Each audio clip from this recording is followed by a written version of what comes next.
الرجیم بسم اللہ الرحمن الرحیم۔ تمام دیکھنے والے بہنوں بھائیوں کی خدمت میں السلام علیکم۔ آج جو ایک مسئلہ لے کر آپ کی خدمت میں حاضر ہوا ہوں، یوٹیوب پر شیعہ کے خلاف ایک غلیظ ترین پروپوگنڈا کیا جا رہا ہے متع کے حوالے سے۔ کہیں یہ لکھا جا رہا ہے شیعہ متع ایکسپوزڈ، اور متع لکھ کے بریکٹ میں اسے نعوذ باللہ زنا لکھا جا رہا ہے۔ تو ایسے سب لوگوں کو میں پہلے تو یہ کہنا چاہوں گا کہ خدا کے خوف سے ڈریں۔ اللہ اور رسول کی ایک حلال کی ہوئی چیز کو زنا کہنے سے جہنمی واجب ہو سکتی ہے آپ لوگوں پہ، اور کچھ نہیں۔ اور دوسری طرف عام سیدھے سادھے اہل سنت دوستوں کو یہ کہہ کر بہکایا جا رہا ہے کہ یہ ایک بہراروی ہے، یہ ایک جنسی آزادی ہے، یہ ایک بدکاری ہے، نعوذ باللہ۔ میں یہ اس کے جواب میں ایک عرض کرنا چاہوں گا کہ اگر متع بدکاری ہے، اگر متع زنا ہے، تو اہل حدیث، بریلوی، دیوبندی یا کسی بھی مسلک کے سنی سے، غیر شیعہ سے جا کے پوچھ لیں، حتیٰ کہ شیعہ بھی، پورے ہر وہ شخص جو خود کو مسلمان کہتا ہے اسے اس میں اختلاف نہیں ہے کہ رسول اللہ کے زمانے میں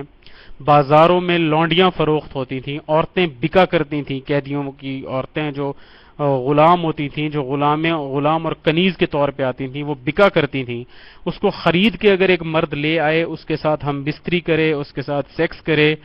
وہ جائز ہے، کوئی نکاح پڑھنے کی ضرورت نہیں ہے، کوئی حق مہر کی ضرورت نہیں ہے، اس میں سے پیدا ہونے والی اولاد حلال ہوگی۔ تو مجھے یہ بتائیں کہ اس کے جواب میں متع جو کہ ایک نکاح ہے جس میں حق مہر ہوتا ہے، جس میں اگر اولاد پیدا ہو تو وہ وراثت میں حقدار ہوتی ہے، اس میں مکمل میاں بیوی کے حقوق ہوتے ہیں، وہ زیادہ بڑی بدکاری ہے، یا جس کے سب اسلامی فرقے قائل ہیں، شیعہ، سنی، وہابی، دیوبندی، بریلوی قائل ہیں، یہ زیادہ بدکاری کہ عورت خرید لاؤ، اس کے ساتھ سب کچھ کرو، اولاد پیدا ہو، اور وہ جائز ہے؟ لیکن میں اس کو بدکاری قطعاً نہیں کہتا، اس کو بھی نہیں کہتا، کیونکہ یہ بھی رسول اللہ نے اور اسلام نے جائز کی ہے۔ اب متع کیا ہے، ذرا اس میں آئیے صحیح بخاری شریف مترجم جلد سوم، ابو عبداللہ بخاری اسماعیل، مکتبہ رحمانیہ، اردو بازار لاہور کی چھپی ہوئی 1999 کا ایز یوزول جو ایڈیشن میرے پاس ہے، میں جس میں سے آپ کو حوالے دکھاتا ہوں، وہی میرے پاس موجود ہے آج بھی، یہ آپ کے سامنے موجود ہے۔ صحیح بخاری شریف جلد سوم، صفحہ نمبر 65، اور اگر کسی کے پاس اور کوئی ایڈیشن ہو، یہ والا نہ ہو، یہ کوئی اور وہ پارہ نمبر 21 میں جا کے، 21 پارہ نمبر کتاب النکاح میں جا کے، یہ باب ہے، باب نمبر 37،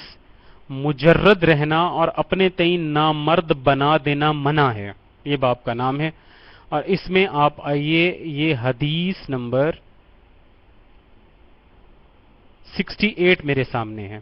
فلاں فلاں فلاں فلاں نے نقل کیا، عبداللہ ابن مسعود کہتے تھے ہم حضرت صلی اللہ علیہ وآلہ وسلم کے ساتھ جہاد کو جایا کرتے تھے، ہمارے پاس روپیہ نہ تھا کہ عورتیں رکھتے، ہم نے عرض کیا یا رسول اللہ ہم خسی نہ ہو جائیں،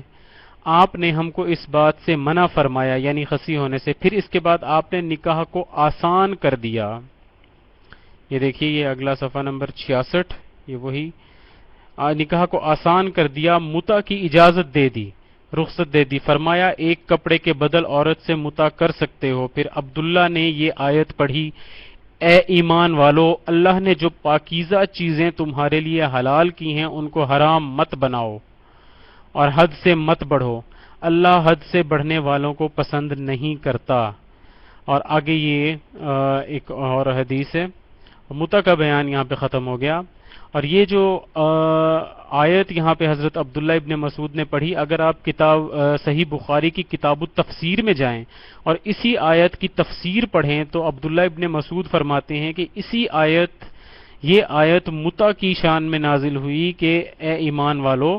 اللہ نے جو پاکیزہ چیزیں تمہارے لیے حلال کی ہیں ان کو حرام مت بناؤ اور حد سے مت بڑھو، اللہ حد سے بڑھ جانے والوں کو پسند نہیں کرتا۔ اب بات یہ ہے کہ جو لوگ متع کو بدکاری کہتے ہیں یا زنا کہتے ہیں، پہلے تو وہ یہ بتائیں کہ اگر خدا نہ خواستہ متع ایک بدکاری ہے، ایک زنا ہے، ایک بری بات ہے، تو سب سے پہلے تو رسول اللہ نعوذ باللہ ایک بدکاری اور ایک برے کام کی اجازت فرما رہے ہیں۔ اس کے بعد عبداللہ ابن مسعود رضی اللہ تعالی عنہ جیسے جلیل القدر مفسر قرآن صحابی اس متع جس کو کہ سنی لوگ زنا اور بدکاری اور پتہ نہیں کیا کیا بدچلنی کہتے ہیں، اس بدچلنی پہ عمل پیرا ہو رہے ہیں، اور اس بدکاری اور اس زنا کی شان میں اللہ تعالیٰ اس کو پاکیزہ کہہ رہا ہے کہ اے ایمان والو، جو پاکیزہ چیزیں تم پہ اللہ نے حلال کر دی ہیں ان کو حرام نہ بناؤ، اور بے شک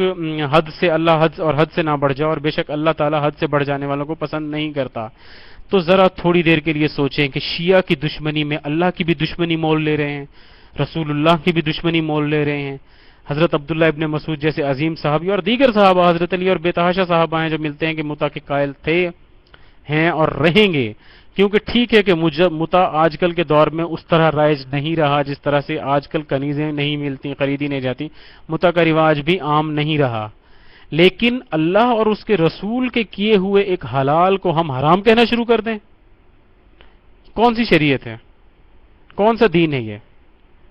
شیعہ کے اوپر طنز و طعنے، متع متع متع متع متع۔ اب بتاؤ اس کا جواب ہے کسی کے پاس؟ اللہ نے حلال کیا، رسول اللہ نے حلال کیا، ایک صحابی جلیل القدر صحابی نے اس پہ عمل کیا، اور قرآن نے اس کی پاکیزگی پہ آیت نازل کی، اور مسلمان یہ کہے کہ یہ غلیظ چیز ہے، یہ بدکاری ہے، تو وہ پہلے اپنا اسلام ثابت کرے ایسا مسلمان، اور اس کے بعد وہ یہ الزام لگائے۔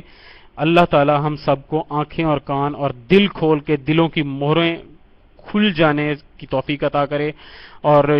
غلط باتوں کو چھوڑ کر صحیح اسلام اور محمد و آل محمد کے دین پہ اور اللہ کے دین پہ عمل پیرا ہونے کی توفیق عطا فرمائے، تعصب جیسی لعنت سے نجات دے۔ والسلام علیکم ورحمۃ اللہ وبرکاتہ۔